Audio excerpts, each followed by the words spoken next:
ಶಾರದಾ ಶಾರದಾಂ ಭೋಜವದನಾ ವದನಾಂಬುಜೇ ಸರ್ವದಾ ಸರ್ವದಾಸ್ಮಾಕಂ ಸನ್ನಿಧಿಂ ಸನ್ನಿಧಿಂ ಕ್ರಿಯಾತ್. ಸಮಸ್ತ ವೀಕ್ಷಕರಿಗೂ ಧನಸ್ಸು ರಾಶಿಯವರ ಗುಣಲಕ್ಷಣದ ಕಾರ್ಯಕ್ರಮಕ್ಕೆ ಸುಸ್ವಾಗತ. ನಾವು ಈ ದಿನ ಧನಸ್ಸು ರಾಶಿಯವರ ಗುಣಲಕ್ಷಣಗಳ ಬಗ್ಗೆ ತಿಳಿದುಕೊಳ್ಳೋಣ. ಈ ವಿಷಯವನ್ನು ನಾವು ಎರಡು ವಿಭಾಗ ಮಾಡಿಕೊಳ್ಬೇಕಾಗತ್ತೆ. ಒಂದನೇದು ನಮ್ಮ ಅನುಭವದಲ್ಲಿ ಇರುವಂತಹ ಧನಸ್ಸು ರಾಶಿಯವರ ಗುಣಲಕ್ಷಣಗಳು. ಅಂದರೆ ಈ ಪ್ರಪಂಚದಲ್ಲಿ ನಾವು ನೋಡಿರ್ತೀವಲ್ಲ, ಧನಸ್ಸು ರಾಶಿಯ ವ್ಯಕ್ತಿಗಳಲ್ಲಿ ಯಾವ ರೀತಿಯಾದಂತಹ ಗುಣಗಳು ಇರುತ್ತೆ ಅಂತ ಹೇಳುವಂಥದ್ದು ಒಂದನೆಯ ವಿಭಾಗ. ಎರಡನೆಯದು ಗ್ರಂಥದಲ್ಲಿ ಹೇಳಿರುವಂತಹ ಧನಸ್ಸು ರಾಶಿಯವರ ಗುಣಲಕ್ಷಣಗಳು. ಅಂದರೆ ಗ್ರಂಥಗಳಲ್ಲಿ ಧನಸ್ಸು ರಾಶಿಯ ವ್ಯಕ್ತಿಗಳು ಈ ರೀತಿಯಾದಂತಹ ಗುಣಗಳನ್ನು ಹೊಂದಿರುತ್ತಾರೆ ಅಂತ ಹೇಳಿ ಕೆಲವೊಂದಷ್ಟು ವಿಷಯಗಳನ್ನು ಹೇಳಿದ್ದಾರೆ. ಅದು ಎರಡನೆಯ ವಿಭಾಗ. ಈ ರೀತಿಯಾಗಿ ಎರಡು ವಿಭಾಗವನ್ನು ಮಾಡಿಕೊಂಡು ನಾವು ಈ ದಿನ ಧನಸ್ಸು ರಾಶಿಯವರ ಗುಣಲಕ್ಷಣಗಳ ಬಗ್ಗೆ ತಿಳಿದುಕೊಳ್ಳೋಣ. ಮೊದಲನೇದಾಗಿ ನಮ್ಮ ಅನುಭವದಲ್ಲಿ ಇರುವಂತಹ ಧನಸ್ಸು ರಾಶಿಯವರ ಗುಣಲಕ್ಷಣಗಳು. ನಿಮ್ಮ ಪ್ರಮುಖವಾದ ಗುಣ ಅಂದರೆ ನೀವು ಪ್ರಯಾಣ ಪ್ರಿಯರು. ಅಂದರೆ ಪ್ರಯಾಣ ಹೋಗುವಂಥದ್ದು, ಪ್ರವಾಸ ಹೋಗುವಂಥದ್ದು ನಿಮಗೆ ಅತ್ಯಂತ ಇಷ್ಟವಾದಂತಹ ವಿಷಯ. ಯಾವುದಾದ್ರೂ ಪ್ರೇಕ್ಷಣೀಯ ಸ್ಥಳಗಳಿಗೆ ಹೋಗುವಂಥದ್ದು, ಈ ರೀತಿಯಾದಂತಹ ವಿಷಯದಲ್ಲಿ ನಿಮಗೆ ಅತ್ಯಂತವಾಗಿ ಆಸಕ್ತಿ ಎನ್ನುವಂಥದ್ದು ಇರುತ್ತೆ. ಹಾಗೆಯೇ ಪ್ರಯಾಣ ನಿಮಗೆ ಎಷ್ಟು ಇಷ್ಟವೋ ಅದೇ ರೀತಿಯಾಗಿ ನೀವು ತಿಂಡಿಗಳು ಅಂತ ಹೇಳಿದ್ರು ಕೂಡ ನಿಮ್ಗೆ ಅಷ್ಟೇ ಇಷ್ಟ. ಹೊಸ ಹೊಸ ತಿಂಡಿಗಳು, ಈ ವಿಚಾರದಲ್ಲಿಯೂ ಕೂಡ ನಿಮಗೆ ಅಷ್ಟೇ ಆಸಕ್ತಿ ಎನ್ನುವಂಥದ್ದು ಇರುತ್ತೆ. ಏನು ಗೊತ್ತಾ, ನೀವು ಸಿಕ್ಕಾಪಟ್ಟೆ ಏನು ತಿನ್ನುವುದಿಲ್ಲ, ಅಂದರೆ ಇಷ್ಟಿಷ್ಟೇನು ತಿನ್ನುವುದಿಲ್ಲ. ಆದರೆ ನಿಮ್ಗೆ ತಿಂಡಿಗಳು ಇಷ್ಟ. ಯಾವಾಗಲೂ ಯಾವುದಾದ್ರೂ ಒಂದು ಹೊಸ ಹೊಸ ತಿಂಡಿಗಳು ನಿಮಗೆ ಬೇಕು. ಒಂದು ಅರ್ಧ ಗಂಟೆಗೋ ಒಂದೊಂದು ಗಂಟೆಗೋ ಹೊಸ ಹೊಸ ತಿಂಡಿಗಳಿದ್ರೆ ನಿಮ್ಗೊಂದು ಖುಷಿ. ಅದೇನು ಸಿಕ್ಕಾಪಟ್ಟೆ ಬೇಕು ಅಂತಿಲ್ಲ, ಒಂದು ಸ್ವಲ್ಪವೇ. ಆದರೆ ಯಾವಾಗಲೂ ಯಾವುದಾದ್ರೂ ಹೊಸ ತಿಂಡಿಗಳು ಬೇಕು. ನನಗೆ ನಿಮ್ಮನ್ನು ನೋಡಿದವಾಗ ಯಾವಾಗಲೂ, ಅಂದರೆ ಈ ಧನಸ್ಸು ರಾಶಿಯ ವ್ಯಕ್ತಿಗಳನ್ನು ನೋಡಿದವಾಗ ಯಾವಾಗಲೂ ಕೂಡ ಒಂದು ವಿಚಾರ ನೆನಪಿಗೆ ಬರ್ತಾ ಇರುತ್ತೆ. ಈ ಕೃಷಿ, ಈ ಅಗ್ರಿಕಲ್ಚರ್ ಇದೆಯಲ್ಲ, ಅದರಲ್ಲಿ ಒಂದು ಡ್ರಿಪ್ ಇರಿಗೇಷನ್ ಅಂತ ಹೇಳಿ ಒಂದಿದೆ. ಅದೇನು ಅಂತ ಹೇಳಿ ಆದರೆ ಹನಿ ನೀರಾವರಿ ಪದ್ಧತಿ ಅಂತ. ಅಂದರೆ ಗಿಡದ ಬುಡಕ್ಕೆ ನಾವು ಬಕೆಟಲ್ಲಿ ತಗೊಂಡೋಗಿ ನೀರನ್ನು ಹಾಕ್ತೀವಲ್ಲ, ಆ ರೀತಿ ಅಲ್ಲ. ಒಂದು ಪೈಪನ್ನು ಕೊಟ್ಟಿರ್ತಾರೆ, ಒಂದು ಸಣ್ಣ ಪೈಪು, ಅದರಲ್ಲಿ ಪದೇ ಪದೇ ಹನಿ ಹನಿ ನೀರು ಆ ಗಿಡದ ಬುಡಕ್ಕೆ ಬೀಳ್ತಾ ಇರುತ್ತೆ. ಆ ರೀತಿಯಾಗಿ ನೀವು ಅಂತ ನಿಮಗೆ ಅದೇ ರೀತಿ ಏನು ಸಿಕ್ಕಾಪಟ್ಟೆ ತಿಂಡಿಗಳೇನು ಬೇಡ, ಆದರೆ ಅವಾಗವಾಗ ನಿಮಗೆ ತಿಂಡಿಗಳು ಬೇಕಾಗ್ತಿರುತ್ತೆ. ತಿಂಡಿಗಳ ವಿಚಾರದಲ್ಲಿ ಆ ರೀತಿಯಾದಂತಹ ಆಸಕ್ತಿ, ಪದೇ ಪದೇ ಯಾವುದಾದ್ರೂ ಹೊಸ ಹೊಸ ತಿಂಡಿಯನ್ನು ತಿನ್ನುವಂಥದ್ದು, ಈ ರೀತಿಯಾಗಿ ಈ ಎರಡು ವಿಚಾರದಲ್ಲೂ ನಿಮ್ಗೆ ತುಂಬ ಆಸಕ್ತಿ. ಯಾವುದು, ಒಂದು ಪ್ರಯಾಣ ಹೋಗುವಂಥದ್ದು, ಇನ್ನು ಎರಡನೇದಾಗಿ ತಿಂಡಿಗಳ ವಿಚಾರದಲ್ಲಿಯೂ ಕೂಡ ಅತ್ಯಂತವಾಗಿ ಆಸಕ್ತಿ ಎನ್ನುವಂಥದ್ದು ಇರುತ್ತೆ. ಜೀವನದ ಬಗ್ಗೆ ಸ್ಪಷ್ಟವಾದ ಚಿತ್ರಣ ಇರುತ್ತೆ. ಅಂದರೆ ನಿಮ್ಮನ್ನು ಕೇಳಿದರೆ ನೀವು ಹೇಳ್ತಾ ಇರ್ತೀರಿ, ನನಗೆ ಇದು ನನ್ನ ಗುರಿ, ನಾನು ಈ ರೀತಿಯಾಗಿ ಆಗಬೇಕು, ಇನ್ನು ಇಷ್ಟು ವರ್ಷ ಬಿಟ್ಟ ಮೇಲೆ ನಾನು ಈ ರೀತಿಯಾಗಿ ಇರಬೇಕು. ಈ ರೀತಿಯಾಗಿ ನಿಮ್ಮ ಜೀವನದ ಬಗ್ಗೆ ನಿಮ್ಗೊಂದು ಸ್ಪಷ್ಟವಾದ ಚಿತ್ರಣ ಇರುತ್ತೆ. ಕೆಲವೊಂದು ಸಲ ಏನಾಗುತ್ತೆ, ಯಾವುದಾದ್ರೂ ವ್ಯಕ್ತಿನ ಕೇಳಿದರೆ ನೀನು ಏನಾಗಬೇಕು ಅಂತ ಹೇಳಿ ಅಂದ್ಕೊಂಡಿದ್ಯಪ್ಪ ಅಂತ ಕೇಳಿದರೆ ಅವನು ಯೋಚನೆ ಮಾಡ್ತಾನೆ. ಅವನು ಅದ್ರ ಬಗ್ಗೆ ಯೋಚನೆಯೇ ಮಾಡಿರುವುದಿಲ್ಲ. ನೀವು ಆ ರೀತಿ ಇರುವುದಿಲ್ಲ. ನಿಮಗೆ ನಿಮ್ಮ ಜೀವನದ ಬಗ್ಗೆ ಒಂದು ಸ್ಪಷ್ಟವಾದ ಚಿತ್ರಣ ಇರುತ್ತೆ. ಇನ್ನು 10 ವರ್ಷ ಬಿಟ್ಟ ಮೇಲೆ ನಾನು ಈ ರೀತಿಯಾಗಿರಬೇಕು ಅಥವಾ ನಾನು ಈ ರೀತಿಯಾಗಿ ಮಾಡಬೇಕು ಅಂತ ಹೇಳಿ ನಿಮ್ಮ ಜೀವನದ ಬಗ್ಗೆ ನಿಮಗೆ ಒಂದು ಸ್ಪಷ್ಟವಾದ ಚಿತ್ರಣ ಅಂತ ಹೇಳುವಂಥದ್ದು ಇರುತ್ತೆ. ಇನ್ನು ಆತ್ಮವಿಶ್ವಾಸ ಅಂತ ಹೇಳುವಂಥದ್ದು ನಿಮಗೆ ಸಿಕ್ಕಾಪಟ್ಟೆ ಇರುತ್ತೆ. ನೀವು ಯಾವ ವಿಷಯಕ್ಕೂ ಕೂಡ ಕುಗ್ಗುವುದಿಲ್ಲ. ಏನೇ ಕಷ್ಟ ಬರಲಿ ಅದನ್ನು ಧೈರ್ಯವಾಗಿ ನೀವು ಎದುರಿಸ್ತೀರಿ. ನಿಮ್ಮಲ್ಲಿ ಆತ್ಮವಿಶ್ವಾಸ ಅಂತ ಹೇಳುವಂಥದ್ದು ಅತ್ಯಂತವಾಗಿರುತ್ತೆ. ಇನ್ನು ನಿಮಗೆ ಸುಳ್ಳು ಹೇಳಿದರೆ ಇಷ್ಟ ಆಗುವುದಿಲ್ಲ. ಯಾವುದಾದ್ರೂ ವ್ಯಕ್ತಿ ನಿಮ್ಮ ಹತ್ರ ಸುಳ್ಳು ಹೇಳಿಬಿಟ್ರೆ ನಿಮಗೆ ಸಿಕ್ಕಾಪಟ್ಟೆ ಸಿಟ್ಟು ಬಂದುಬಿಡುತ್ತೆ. ಆ ವ್ಯಕ್ತಿ ಏನು ಬೇಕಾದರೂ ತಪ್ಪು ಮಾಡಿರಲಿ, ಆ ವ್ಯಕ್ತಿ ಬಂದು ನಿಮ್ಮ ಹತ್ರ ಒಪ್ಕೊಂಬಿಟ್ರೆ, ಅಂದರೆ ನನ್ನಿಂದ ಈ ಥರ ತಪ್ಪಾಯಿತು ಅಂತ ಹೇಳಿ ಆ ಸತ್ಯನೇ ಅವನು ಹೇಳಿಬಿಟ್ರೆ ನಿಮಗೇನು ಸಿಟ್ಟು ಬರುವುದಿಲ್ಲ. ಆ ವ್ಯಕ್ತಿನ ಕ್ಷಮಿಸ್ತೀರಿ, ಬಿಟ್ಟುಬಿಡ್ತೀರಿ. ಆದರೆ ಏನಾದರೂ ಸುಳ್ಳು ಹೇಳಿದಂತಹ ಪಕ್ಷದಲ್ಲಿ ನಿಮಗೆ ಸಿಕ್ಕಾಪಟ್ಟೆ ಸಿಟ್ಟು ಅನ್ನುವಂಥದ್ದು ಬರುತ್ತೆ. ಇನ್ನು ನಿಮ್ಮಲ್ಲಿ ಹಾಸ್ಯ ಪ್ರಜ್ಞೆ ಸಿಕ್ಕಾಪಟ್ಟೆ ಇರುತ್ತೆ. ಸುತ್ತಮುತ್ತ ಇರುವಂತಹ ಜನಗಳನ್ನು ನೀವು ಯಾವಾಗಲೂ ಕೂಡ ನಗಿಸ್ತಾನೆ ಇರ್ತೀರಿ. ಹಾಸ್ಯ ಪ್ರಜ್ಞೆ ಅನ್ನುವಂಥದ್ದು ನಿಮ್ಮಲ್ಲಿ ಸಿಕ್ಕಾಪಟ್ಟೆ ಇರುತ್ತೆ. ಇನ್ನು ನಿಮಗೆ ಸಿಕ್ಕಾಪಟ್ಟೆ ಸ್ನೇಹಿತರು. ಎಲ್ಲಿ ನೋಡಿದ್ರು ನಿಮಗೆ ಎಲ್ಲ ವ್ಯಕ್ತಿಗಳು ಕೂಡ ಸ್ನೇಹಿತರು. ಇಡೀ ಊರಿಗೂರೇ ನಿಮಗೆ ಒಂದು ರೀತಿ ಸ್ನೇಹಿತರು ಅಂತಲೇ ಹೇಳಿಬಿಡಬಹುದು. ಒಟ್ಟಿನಲ್ಲಿ ನಿಮಗೆ ತುಂಬ ಜನ ಸ್ನೇಹಿತರು ಇರ್ತಾರೆ. ಆಧ್ಯಾತ್ಮಿಕ ವಿಷಯಗಳಲ್ಲಿ ನಿಮಗೆ ತುಂಬ ಒಲವು ಇರುತ್ತೆ. ಆಧ್ಯಾತ್ಮಿಕ ಗ್ರಂಥಗಳನ್ನು ಓದುವಂಥದ್ದಿರಬಹುದು ಅಥವಾ ದೇವಸ್ಥಾನಕ್ಕೆ ಹೋಗುವಂಥದ್ದಿರಬಹುದು. ಇಂತಹ ವಿಚಾರಗಳಲ್ಲೆಲ್ಲ ನಿಮಗೆ ಅತ್ಯಂತವಾಗಿ ಆಸಕ್ತಿ ಅನ್ನುವಂಥದ್ದಿರುತ್ತೆ. ಇನ್ನು ನಿಮ್ಮ ರಾಶಿಯ ಅಧಿಪತಿಯೇ ಬೃಹಸ್ಪತಿ ಗ್ರಹವಾಗಿರೋದ್ರಿಂದಾಗಿ ನಿಮಗೆ ಎದುರುಗಡೆ ಇರುವ ವ್ಯಕ್ತಿಯ ಒಂದು ಮನಸ್ಸು ಅಂತ ಹೇಳುವಂಥದ್ದು ಸಂಪೂರ್ಣವಾಗಿ ಅರ್ಥ ಆಗ್ಬಿಡುತ್ತೆ. ಈಗ ಎದುರುಗಡೆ ಯಾವುದಾದ್ರೂ ಒಬ್ಬ ವ್ಯಕ್ತಿ ಇದ್ದಾನೆ ಅಂತ ಹೇಳಿ ಆದ ಪಕ್ಷದಲ್ಲಿ ಆ ವ್ಯಕ್ತಿ ಏನು ಮಾತನ್ನಾಡಬೇಕು ಅಂತಲೇ ಇಲ್ಲ, ಆ ವ್ಯಕ್ತಿ ಮನಸ್ಸಲ್ಲಿ ಏನಿದೆ ಅಂತ ಹೇಳಿ ನಿಮ್ಗೆ ತಕ್ಷಣವೇ ಗೊತ್ತಾಗ್ಬಿಡುತ್ತೆ. ಸಿಂಪಲ್ ಆಗಿ ಹೇಳಬೇಕು ಅಂತ ಹೇಳಿ ಆದರೆ ನೀವೊಂದು ರೀತಿ ಸ್ಕ್ಯಾನಿಂಗ್ ಮಿಷನ್ ಇದ್ದಂಗೆ. ಎದುರುಗಡೆ ಒಬ್ಬ ವ್ಯಕ್ತಿ ಒಂದು 10 ನಿಮಿಷ ನಿಮ್ಮ ಜೊತೆ ಇದ್ದಾನೆ ಅಂತ ಹೇಳಿ ಆದರೆ ಅವ್ನು ಬಾಯಿ ಬಿಟ್ಟು ಏನನ್ನು ಕೂಡ ಹೇಳಬೇಕು ಅಂತಲೇ ಇಲ್ಲ. ಆ ವ್ಯಕ್ತಿ ಏನು ಹೇಗೆ ಅಂತ ಹೇಳಿ ನಿಮ್ಗೊಂದು ಅಂದಾಜು ಸಿಕ್ಬಿಡುತ್ತೆ, ನಿಮ್ಮ ಮನಸ್ಸಿಗೆ ಅದು ಗೊತ್ತಾಗ್ಬಿಡುತ್ತೆ. ಆ ರೀತಿಯಾದಂತಹ ಒಂದು ವ್ಯಕ್ತಿತ್ವ ನಿಮ್ಮದು. ಇನ್ನು ನಿಮ್ಮನ್ನು ನೀವು ವಿಮರ್ಶೆ ಮಾಡಿಕೊಡ್ತೀರಿ. ಈಗ ಏನಾಗುತ್ತೆ ಹೇಳಿ, ನಾವೇನಾದರೂ ಒಂದು ಕೆಲಸ ಮಾಡಿದರೆ ಹೊರಗಡೆ ಇರುವಂತಹ ವ್ಯಕ್ತಿಗಳು ಅದ್ರ ಬಗ್ಗೆ ವಿಮರ್ಶೆಯನ್ನು ಮಾಡ್ತಾರೆ. ಈ ಕೆಲಸ ಇವನು ಮಾಡಿರುವಂಥ ಸರಿ ಅಂತ ಹೇಳಿ ಕೆಲವೊಂದಷ್ಟು ಜನ, ಅಥವಾ ಇನ್ನೊಂದಷ್ಟು ಜನ ತಪ್ಪು ಅಂತ ಹೇಳಿ ಇನ್ನೊಂದಷ್ಟು ಜನ ವಿಮರ್ಶೆಯನ್ನು ಮಾಡ್ತಾರೆ. ನಿಮ್ಮ ವಿಚಾರದಲ್ಲಿ ಹೊರಗಡೆ ಇರುವಂಥ ವ್ಯಕ್ತಿಗಳು ಹೇಗೂ ಎಲ್ಲರಿಗೂ ಮಾಡ್ತಾರೆ. ಆದರೆ ನಿಮ್ಮ ವಿಚಾರದಲ್ಲಿ ಏನು ಅಂತ ಹೇಳಿ ಅಂದರೆ ನಿಮ್ಮನ್ನು ನೀವೇ ವಿಮರ್ಶೆ ಮಾಡಿಕೊಡ್ತಾ ಇರ್ತೀರಿ. ಯಾವಾಗಲೂ ನಾನು ಮಾಡಿದ ಸರಿನೋ ತಪ್ಪೋ, ನಾನು ಹೀಗೆ ಮಾಡಿದ ಸರಿನೋ ತಪ್ಪೋ ಅಂಥೇಳಿ ನಿಮ್ಮನ್ನು ನೀವೇ ಯಾವಾಗಲೂ ಕೂಡ ವಿಮರ್ಶೆಗೆ ಒಳಪಡಿಸಿಕೊಳ್ತೀರಿ. ಇದಿಷ್ಟು ಕೂಡ ನಮ್ಮ ಅನುಭವದಲ್ಲಿ ಇರುವಂತಹ ಧನಸ್ಸು ರಾಶಿಯವರ ಗುಣಲಕ್ಷಣಗಳು. ಈಗ ಗ್ರಂಥದಲ್ಲಿ ಹೇಳಿರುವಂತಹ ಧನಸ್ಸು ರಾಶಿಯವರ ಗುಣಲಕ್ಷಣಗಳ ಬಗ್ಗೆ ನೋಡ್ತಾ ಹೋಗೋಣ. ವ್ಯಾದೀರ್ಘಾಸ್ಯ ಶಿರೋಧರಃ ಪಿತೃಧನಸ್ತ್ಯಾಗೀ ಕವಿರ್ವೀರ್ಯವಾನ್ ವಕ್ತಾ ಸ್ಥೂಲರದಶ್ರವಾಧರನಸಃ ಕರ್ಮೋದ್ಯತಃ ಶಿಲ್ಪವಿತು ಕುಬ್ಜಾಂ ಸಃ ಕುನಖೀ ಸಮಾಂ ಸಲಭುಜಃ ಪ್ರಾಗಲ್ಭ್ಯವಾನ್ ಧರ್ಮವಿತು ಬಂಧುದ್ವಿನ್ನ ಬಲಾತ್ ಸಮೇತಿ ಚ ವಶಂ ಸಾಮ್ಯೈಕ ಸಾಧ್ಯೋಶ್ವಜಃ ಅಂತ ಹೇಳಿರುವಂಥದ್ದು. ಈಗ ಇದರಲ್ಲಿ ಹೇಳಿರುವಂತಹ ಪ್ರತಿ ಪದಕ್ಕೆ ಏನೇನು ಅರ್ಥ ಅಂತ ಹೇಳಿ ಒಂದೊಂದಾಗಿ ನೋಡ್ತಾ ಹೋಗೋಣ. ಮೊದಲನೇದಾಗಿ ವ್ಯಾದೀರ್ಘಾಸ್ಯ ಶಿರೋಧರಃ ಅಂದರೆ ನಿಮಗೆ ಅತ್ಯಂತ ದೊಡ್ಡದಾದಂತಹ ಮುಖ ಅಂತ ಹೇಳುವಂಥದ್ದು ಇರುತ್ತೆ. ನಿಮ್ಮ ಮುಖ, ಈ ತಲೆಯ ಪ್ರದೇಶ ಮುಖ ಅಂತ ಹೇಳುವಂಥದ್ದು ದೊಡ್ಡದಾಗಿರುತ್ತೆ. ಹಾಗೆ ನಿಮ್ಮ ಕತ್ತಿನ ಪ್ರದೇಶ ಅಂದರೆ ಈ ಗಂಟಲು ಪ್ರದೇಶ ಇರುತ್ತಲ್ಲ, ಇದು ಕೂಡ ಒಂದು ಸ್ವಲ್ಪ ದೊಡ್ಡದಾಗಿರುತ್ತೆ.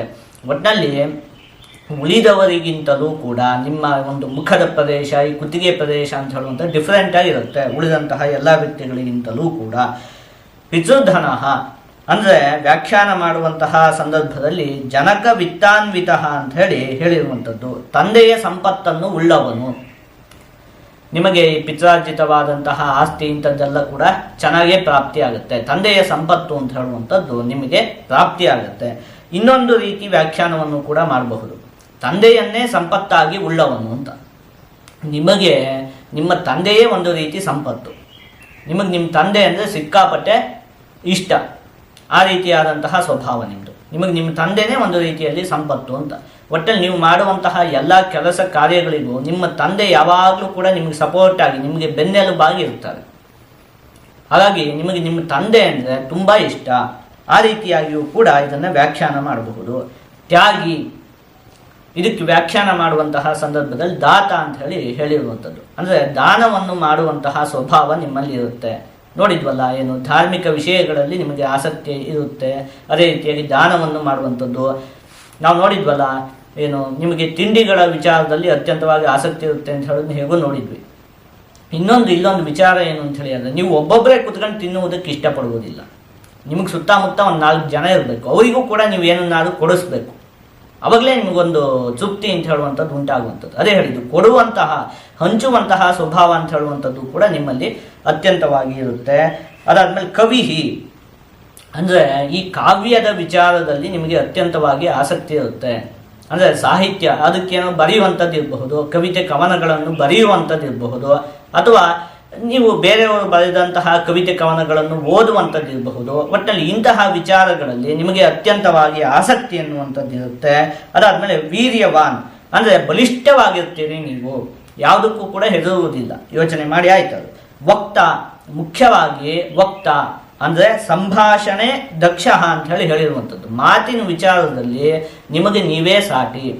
ಸಂಭಾಷಣೆ ದಕ್ಷ ಅಂತ ಹೇಳಿ ಹೇಳಿರುವಂಥದ್ದು. ಅಂದರೆ ಒಂದು ರೀತಿಯಾಗಿ ಈ ಆಡು ಭಾಷೆಯಲ್ಲಿ ಹೇಳಬೇಕು ಅಂತ ಹೇಳಿ ಆದರೆ ಈಗ ಹೇಳ್ತಿರ್ತಾರೆ, ಯಾರಾದರೂ ತುಂಬ ಚೆನ್ನಾಗಿ ಮಾತಾಡ್ತಾರೆ ಅಂತ ಹೇಳಿ ಆದರೆ ಆ ವ್ಯಕ್ತಿನ ಬಿಡಪ್ಪ, ಅವನು ಕಲ್ಲನ್ನು ಕೂಡ ಮಾತಾಡಿಸ್ತಾನೆ ಅಂತ ಹೇಳಿ ಹೇಳ್ತಾರಲ್ಲ, ಆ ರೀತಿಯಾದಂತಹ ಒಂದು ವ್ಯಕ್ತಿತ್ವ ನಿಮ್ಮದು.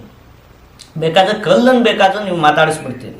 ಮಾತು ಅಂತ ಹೇಳುವಂಥದ್ದು ನಿಮ್ಮದು ಅಷ್ಟೊಂದು ಚೆನ್ನಾಗಿರುತ್ತೆ. ಈಗ ನಾವು ನೋಡಿದ್ವಲ್ಲ, ಊರು ತುಂಬ ನಿಮ್ಗೆ ಸ್ನೇಹಿತರು. ಹೇಗೆ ಹೇಳಿ ಅದು ಊರು ತುಂಬ ಸ್ನೇಹಿತರು ಉಂಟಾಗುವಂಥದ್ದು? ಮಾತು.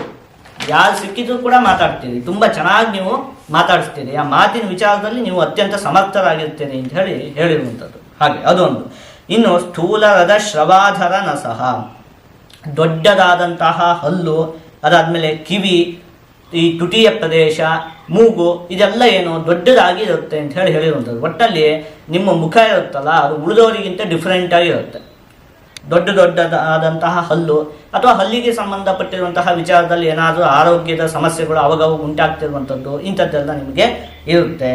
ಕರ್ಮೋದ್ಯತಃ, ಯಾವಾಗಲೂ ಕೂಡ ಯಾವುದಾದ್ರೂ ಒಂದು ಕೆಲಸದಲ್ಲಿ ನೀವು ನಿಮ್ಮನ್ನು ತೊಡಗಿಸಿಕೊಂಡು ಇರ್ತೀರಿ. ಯಾವಾಗಲೇ ಕೇಳಿ, ನೀವು ಏನಾದರೂ ಒಂದು ಕೆಲಸದಲ್ಲಿ ಬ್ಯುಸಿಯಾಗಿದ್ದೇ ಇರ್ತೀರಿ. ಪುರುಷೋತ್ತು ಅಂತ ಹೇಳುವಂಥದ್ದು ನಿಮಗಿರುವುದೇ ಇಲ್ಲ. ಏನಾದರೂ ಒಂದು ಕೆಲಸದಲ್ಲಿ ನಿಮ್ಮನ್ನು ನೀವು ಯಾವಾಗಲೂ ಕೂಡ ತೊಡಗಿಸಿಕೊಂಡಿರ್ತೀರಿ. ಶಿಲ್ಪಜ್ಞ, ಕಲೆಗಳಲ್ಲಿ ನಿಮಗೆ ಅತ್ಯಂತವಾಗಿ ಆಸಕ್ತಿ ಅನ್ನುವಂಥದ್ದು ಇರುತ್ತೆ. ಒಂದಷ್ಟು ಕಲೆಗಳಲ್ಲಿ ನಿಮಗೆ ಪ್ರಾವೀಣ್ಯ ಅಂತ ಹೇಳುವಂಥದ್ದು ಕೂಡ ಇರುತ್ತೆ. ಅಂದರೆ ಈ ಚಿತ್ರವನ್ನು ಬಿಡಿಸುವಂಥದ್ದು ಇರಬಹುದು, ಅಥವಾ ಸಂಗೀತವನ್ನು ಹೇಳುವಂಥದ್ದು ಇರಬಹುದು. ಇಂತಹ ವಿಚಾರಗಳಲ್ಲಿ ನಿಮಗೆ ಒಂದು ಪ್ರಾವೀಣ್ಯ ಅಂತ ಹೇಳುವಂಥದ್ದು ಇರುತ್ತೆ. ಇಲ್ಲದಿದ್ರೂ ಕೂಡ ಇಂತಹ ವಿಚಾರದಲ್ಲಿ ನಿಮಗೆ ಆಸಕ್ತಿ ಅಂತೂ ಇದ್ದೇ ಇರುತ್ತೆ. ಕುನಖಿ, ಇದೊಂದು ವಿಚಾರದಲ್ಲಿ ನಿಮಗೆ ಸಮಸ್ಯೆ ಇರುತ್ತೆ. ಯಾವುದು? ಈ ಉಗುರಿಗೆ ಸಂಬಂಧಪಟ್ಟಿರುವಂತಹ ವಿಚಾರದಲ್ಲಿ ನಿಮಗೆ ಸಮಸ್ಯೆ ಇರುತ್ತೆ. ಅಂದರೆ ನಿಮ್ಮ ಉಗುರು ಅಷ್ಟೊಂದೇನು ಚೆನ್ನಾಗಿರುವುದಿಲ್ಲ. ಒಂದು ವೇಳೆ ಚೆನ್ನಾಗಿದ್ದಂತಹ ಪಕ್ಷದಲ್ಲಿ ಅಲ್ಲಿ ಏನಾದರೂ ಸಮಸ್ಯೆಗಳು, ಈಗ ಹೇಳ್ತೀವಲ್ಲ ಏನೋ ಉಗುರು ಸುತ್ತ ಆಗುವಂಥದ್ದು, ಈ ರೀತಿ ಉಗುರಿಗೆ ಸಂಬಂಧಪಟ್ಟಿರುವಂತಹ ಒಂದಷ್ಟು ಸಮಸ್ಯೆಗಳು ನಿಮಗೆ ಅವಾಗವಾಗ ಉಂಟಾಗ್ತಾ ಇರುತ್ತೆ. ಸಮಾಂಸಲ ಭುಜ, ಭುಜ, ಈ ಭುಜ ಪ್ರದೇಶ ಅಂತ ಹೇಳುವಂಥದ್ದು ನಿಮಗೆ ಅತ್ಯಂತ ಬಲಿಷ್ಠವಾಗಿರುತ್ತೆ. ಪ್ರಾಗಲ್ಭ್ಯವಾನ್, ಅತಿ ಪ್ರತಿಭಾಯುಕ್ತ. ಪ್ರಾಗಲ್ಭ್ಯವಾನ್ ಅಂತ ಹೇಳಿ ಹೇಳಿರುವಂಥದ್ದು, ಅದಕ್ಕೆ ವ್ಯಾಖ್ಯಾನ ಮಾಡುವಂತಹ ಸಂದರ್ಭದಲ್ಲಿ ಅತಿ ಪ್ರತಿಭಾಯುಕ್ತ ಅಂತ ಹೇಳಿ ಹೇಳಿರುವಂಥದ್ದು. ಅಂದರೆ ಅತ್ಯಂತವಾಗಿ ಪ್ರತಿಭೆ ಅಂತ ಹೇಳುವಂಥದ್ದು ಇರುತ್ತೆ. ಈ ಹಿಂದೆನೇ ಯೋಚನೆ ಮಾಡಿದ್ವಲ್ಲ ನಾವು, ಕವಿ ಅಂತ ಹೇಳಿ ಆದರೆ ಕವಿತೆಗಳನ್ನು ಬರೆಯುವಂಥದ್ದು, ಇಂತಹ ವಿಚಾರಗಳಲ್ಲೆಲ್ಲ ನಿಮಗೆ ಅತ್ಯಂತವಾದ ಆಸಕ್ತಿ ಇರುತ್ತೆ. ಪ್ರತಿಭೆ ಅಂದರೆ ಏನು ಹೇಳಿ, ಇದ್ದಕ್ಕಿದ್ದ ಹಾಗೆ ಒಳಗಡೆಯಿಂದ ಸ್ಫುರಣೆ ಆಗುವಂಥದ್ದು, ಹೊಳೆಯುವುದು. ಕನ್ನಡದಲ್ಲಿ ಹೇಳಬೇಕು ಅಂತ ಹೇಳಿ ಆದರೆ ಹೊಳೆಯುವುದು ಅಂತ. ಅಂದರೆ ಈಗ ಹೊಸ ಹೊಸ ಐಡಿಯಾಗಳೆಲ್ಲ ಹೊಳಿಬೇಕು ಅಂಥೇಳಿ ಅದೇನು ಪ್ರಪಂಚದ ಮುಂಚೆ ಇರುತ್ತಾ? ಮುಂಚೆ ಇದ್ರೆ ಅದನ್ನು ನಾವು ಹೊಸದು ಅಂತ ಹೇಳಿ ಹೇಳ್ತೀವ? ಇಲ್ಲ. ಪ್ರತಿಭೆ ಅಂದರೆ ಆ ರೀತಿಯಾಗಿರುವಂಥದ್ದು ಅಲ್ವಾ? ಏನೋ ಒಬ್ಬ ವ್ಯಕ್ತಿ ಒಂದು ಕವಿತೆ ಬರೆದ ಅಂತ ಹೇಳಿ ಆದರೆ ಅವನಿಗೆ ಪ್ರತಿಭೆ ಇದೆ ಅಂತ ಅಂದರೆ ಏನು ಹೇಳಿ, ಅದು ಅವನಲ್ಲಿ ಮೊದಲು ಹೊಳೆಯುತ್ತೆ ಅಲ್ವಾ, ಅಲ್ಲಿ ಉತ್ಪತ್ತಿ ಆಗುತ್ತಲ್ವಾ. ಮುಂಚೆ ಅದು ಬೇರೆ ಕಡೆಯಲ್ಲೂ ಆ ರೀತಿ ಇರೋದಿಲ್ಲ. ಅದನ್ನೇ ಪ್ರತಿಭೆ ಅಂತ ಹೇಳಿ ಹೇಳುವಂಥದ್ದು. ಹಾಗೆ ನಿಮ್ಮ ತಲೆಗೆ ಯಾವಾಗಲೂ ಕೂಡ ಹೊಸ ಹೊಸ ಐಡಿಯಾಗಳು ಹೊಳೆಯುವಂಥದ್ದು ಇರಬಹುದು ಈ ರೀತಿಯಾಗಿ. ಮತ್ತು ನಾನು ಈ ಹಿಂದೆನೇ ಯೋಚನೆ ಮಾಡಿದ್ನಲ್ಲ, ಎದುರುಗಡೆ ಇರುವಂತಹ ವ್ಯಕ್ತಿ ಮಾತಾಡಬೇಕು ಅಂತಲೇ ಇಲ್ಲ. ಒಬ್ಬ ವ್ಯಕ್ತಿ ನಿಮ್ಮ ಎದುರುಗಡೆ ಬಂದು ನಿಂತ್ಕೊಂಡ್ಬಿಟ್ಟ ಅಂತ ಹೇಳಿ ಆದರೆ ನಿಮ್ಗೆ ಅವ್ನು ಸ್ಪಷ್ಟವಾಗಿ, ನಾನು ಹೇಳಿದ್ನಲ್ಲ, ಒಂಥರ ಸ್ಕ್ಯಾನಿಂಗ್ ಮಿಷನ್ ಇದ್ದಂಗೆ ನೀವು ಅಂತ. ಅವ್ನು ಮಾತಾಡಬೇಕು ಅಂತಲೇ ಇಲ್ಲ, ಅವ್ನ ಮನಸ್ಸಲ್ಲಿ ಏನೇನಿದೆ ಅದೆಲ್ಲ ನಿಮ್ಮ ತಲೆ ಹೊಳಗ್ಬಿಡುತ್ತೆ. ಆ ರೀತಿಯಾಗಿ ಅತ್ಯಂತವಾದ ಪ್ರತಿಭೆ ಅಂತ ಹೇಳುವಂಥದ್ದು ನಿಮ್ಮಲ್ಲಿ ಇರುತ್ತೆ. ಧರ್ಮವಿತು, ಧಾರ್ಮಿಕ ವಿಷಯಗಳಲ್ಲಿ ನಿಮಗೆ ಅತ್ಯಂತವಾಗಿ ಆಸಕ್ತಿ ಅನ್ನುವಂಥದ್ದು ಇರುತ್ತೆ. ಬಂಧುದ್ವಿತು, ಇದೊಂದು ಸಮಸ್ಯೆನೇ. ಏನು ಹೇಳಿ, ನಿಮಗೆ ಬಂಧುಗಳ ಜೊತೆ ಅಷ್ಟೊಂದೇನು ಸಂಬಂಧ ಸರಿಯಾಗಿರುವುದಿಲ್ಲ. ನಿಮಗೆ ಊರು ತುಂಬ ಸ್ನೇಹಿತರೆಲ್ಲ ಇರ್ತಾರೆ. ನಿಮಗೆ ಸ್ನೇಹಿತರೇ ಒಂದು ರೀತಿಯಾದಂತಹ ಬಂಧುಗಳು. ವಾಸ್ತವವಾದ ನಿಮ್ಮ ಒಂದಷ್ಟು ಜನ ಬಂಧುಗಳಿರ್ತಾರಲ್ಲ, ಅವ್ರ ಜೊತೆ ನಿಮಗೆ ಸಂಬಂಧ ಅಷ್ಟೊಂದು ಚೆನ್ನಾಗಿರೋದಿಲ್ಲ. ಹೊರಗಡೆ ಇರುವಂತಹ ಎಲ್ಲ ವ್ಯಕ್ತಿಗಳ ಜೊತೆನೂ ಕೂಡ ನಿಮ್ಮ ಸಂಬಂಧ ಅಂತ ಹೇಳುವಂಥದ್ದು ಉತ್ತಮವಾಗಿರುತ್ತೆ. ಇಷ್ಟೆಲ್ಲ ಹೇಳಿ ಕೊನೆಗೆ ಏನು ಹೇಳಿರುವಂಥದ್ದು ಗೊತ್ತಾ? ನ ಬಲಾತ್ ಸಮೇತಿ ಚ ವಶಂ ಸಾಮ್ನೈಕ ಸಾಧ್ಯ ಅಂತ ಹೇಳಿರುವಂಥದ್ದು. ಅಂದರೆ ನಿಮ್ಮನ್ನು ಬಲವಂತವಾಗಿ ಕಟ್ಟಿ ಹಾಕುವುದಕ್ಕಾಗುವುದಿಲ್ಲ. ಅಂದರೆ ನಿಮಗೆ ಯಾರಾದರೂ ಆರ್ಡ್ರು ಮಾಡಿಬಿಟ್ರೆ ಅದು ನಿಮಗೆ ಅಷ್ಟೊಂದೇನು ಇಷ್ಟ ಆಗುವುದಿಲ್ಲ. ಇದನ್ನು ಮಾಡೋ, ನೀವು ತಕ್ಷಣ ಹೇಳ್ತೀರಿ ನಾ ಮಾಡೋದಿಲ್ಲ. ಅದೇ ಇದೊಂದು ಒಂಚೂರು ಮಾಡಿಕೊಡ್ತೀರಾ ಅಂತ ಕೇಳಿದರೆ ನಿಮಗೋಸ್ಕರ ನಾ ಏನು ಬೇಕಾದರೂ ಮಾಡ್ಕೊಡ್ತೀನಿ ಅಂತ ಹೇಳಿ ಮಾಡ್ಕೊಡ್ತೀವಿ. ಅದನ್ನು ಇಲ್ಲಿ ಹೇಳಿರುವಂಥದ್ದು ಏನು? ನಾ ಬಲಾತ್ ಸಮೇತಿಚ ವಶಂ, ನಿಮ್ಮನ್ನು ಬಲದಿಂದ ವಶ ಮಾಡಿಕೊಳ್ಳುವುದಕ್ಕಾಗುವುದಿಲ್ಲ. ಸಾಮ್ನೈಕ ಸಾಧ್ಯ, ಪ್ರೀತಿಯಿಂದ ವಶ ಮಾಡಿಕೊಳ್ಳಬಹುದು ಅಂತ ಹೇಳಿರುವಂಥದ್ದು. ಅದಕ್ಕೆ ವ್ಯಾಖ್ಯಾನ ಮಾಡುವಂತಹ ಸಂದರ್ಭದಲ್ಲಿ ಪ್ರೀತ್ಯ ಏಕೇನೈವ ಗುಣೇನ ಸಾಧ್ಯ ಅಂತ ಹೇಳಿರುವಂಥದ್ದು. ಅದೇ ನಿಮ್ಮನ್ನ ಬಲವಂತವಾಗಿ ನಿಮ್ಮ ಕೈಯಿಂದ ಯಾವ ಕೆಲಸವನ್ನು ಕೂಡ ಮಾಡಿಕೊಳ್ಳುವುದಕ್ಕಾಗುವುದಿಲ್ಲ. ಆದರೆ ಪ್ರೀತಿಯಿಂದ ನಿಮ್ಮ ಕೈಯಿಂದ ಏನು ಬೇಕಾದರೂ ಮಾಡಿಸ್ಬಿಡ್ಬಹುದು. ನಿಮ್ಗೆ ಗೊತ್ತಾಗ್ಬಿಡುತ್ತೆ ಈ ವ್ಯಕ್ತಿ ನನ್ನ ಮೇಲೆ ಪ್ರೀತಿ ಇಟ್ಟಿದ್ದಾನೋ ಇಲ್ವೋ ಅಂತ ಹೇಳುವಂಥದ್ದು. ನಾನು ಈ ಹಿಂದೆನೇ ಹೇಳಿದ್ನಲ್ಲ, ಆ ವ್ಯಕ್ತಿ ಜೊತೆ ಸ್ವಲ್ಪ ಹೊತ್ತು ಇಟ್ಕೊಳ್ಳೇನೆ ಗೊತ್ತಾಗುತ್ತೆ. ಒಂದು ವೇಳೆ ಯಾವುದಾದ್ರೂ ಒಬ್ಬ ವ್ಯಕ್ತಿ ನಿಮ್ಮ ಮೇಲೆ ತುಂಬ ಪ್ರೀತಿಯನ್ನು ಇಟ್ಟಿದ್ದಾನೆ ಅಂತ ಹೇಳಿ ಆದ ಪಕ್ಷದಲ್ಲಿ ಆ ವ್ಯಕ್ತಿಗೋಸ್ಕರ ನೀವು ಏನು ಬೇಕಾದ್ರೂ ಮಾಡಿಬಿಡ್ತೀರಿ ಮತ್ತು ಆ ವ್ಯಕ್ತಿಗೆ ಸಂಪೂರ್ಣ ನೀವು ವಶ ಆಗಿಬಿಡ್ತೀರಿ. ನಿಮ್ಮದು ವಾಸ್ತವವಾದ ಸ್ವಭಾವ ಏನು ಅಂತ ಹೇಳಿ ಆದರೆ ಯಾರಿಗೂ ಕೂಡ ನೀವು ವಶ ಆಗುವುದಿಲ್ಲ, ಇನ್ನೊಬ್ಬರು ಹೇಳಿದಾಗ ನೀವು ಕೇಳುವುದೇ ಇಲ್ಲ. ಆ ರೀತಿಯಾದಂತಹ ನಿಮ್ಮದು ಒಂದು ಸ್ವಭಾವ. ಆದರೆ ಯಾವುದಾದ್ರೂ ವ್ಯಕ್ತಿ ನಿಮ್ಮನ್ನು ತುಂಬ ಪ್ರೀತಿಸ್ತಾರೆ ಅಂತ ಹೇಳಿ ಆದ ಪಕ್ಷದಲ್ಲಿ ಆ ವ್ಯಕ್ತಿಗೆ ಮಾತ್ರ ನೀವು ಸಂಪೂರ್ಣವಾಗಿ ವಶ ಆಗಿಬಿಡ್ತೀರಿ. ಒಂದು ರೀತಿ ಹೇಳಬೇಕು ಅಂತ ಹೇಳಿ ಆದರೆ ಆ ವ್ಯಕ್ತಿ ಕೈಯಲ್ಲಿ ನೀವು ಒಂದು ರೀತಿ ಸಣ್ಣ ಮಗು ಥರ ಆಗಿಬಿಡ್ತೀರಿ. ಆ ವ್ಯಕ್ತಿ ಏನು ಹೇಳ್ತಾರೋ ಅದನ್ನೆಲ್ಲ ಕೇಳ್ತೀರಿ ನೀವು. ಆದರೆ ಎಲ್ಲರೂ ಹೇಳಿದ್ದನ್ನು ಕೇಳುವುದಿಲ್ಲ. ಯಾವ ವ್ಯಕ್ತಿ ನಿಮ್ಮನ್ನು ನಿಜವಾಗಿಯೂ ಪ್ರೀತಿಸ್ತಾರೋ ಆ ವ್ಯಕ್ತಿ ಹೇಳಿರುವಂತಹ ಎಲ್ಲ ಮಾತುಗಳನ್ನು ನೀವು ಕೇಳ್ತೀರಿ. ಪ್ರೀತ್ಯ ಏಕೇನೈವ ಗುಣೇನ ಸಾಧ್ಯ, ಪ್ರೀತಿಯಿಂದ ಮಾತ್ರ ನಿಮ್ಮನ್ನು ಸಂಪೂರ್ಣವಾಗಿ ವಶ ಮಾಡಿಕೊಳ್ಳಬಹುದು ಅಂತ ಹೇಳಿರುವಂಥದ್ದು. ಇದಿಷ್ಟು ಕೂಡ ಗ್ರಂಥದಲ್ಲಿ ಹೇಳಿರುವಂತಹ ಧನಸ್ಸು ರಾಶಿಯವರ ಗುಣಲಕ್ಷಣಗಳು. ಈಗ ನಾವು ಮೊದಲು ನಮ್ಮ ಅನುಭವದಲ್ಲಿ ಇರುವಂತಹ ಧನಸ್ಸು ರಾಶಿಯವರ ಗುಣಲಕ್ಷಣಗಳನ್ನು ನೋಡಿದ್ವಿ. ಅದಾದಮೇಲೆ ಕೊನೆಗೆ ಈಗ ಗ್ರಂಥದಲ್ಲಿ ಹೇಳಿರುವಂತಹ ಗುಣಲಕ್ಷಣಗಳನ್ನು ಕೂಡ ನೋಡಿದ್ವಿ. ಇದಿಷ್ಟು ಕೂಡ ಧನಸ್ಸು ರಾಶಿಯವರ ಗುಣಲಕ್ಷಣಗಳು. ಅಂದರೆ ನೀವು ಧನಸ್ಸು ರಾಶಿಯವರು ಯಾವ ರೀತಿಯಾಗಿ ಇರ್ತೀರಿ ಅಂತ ಹೇಳಿರುವಂಥದ್ದು.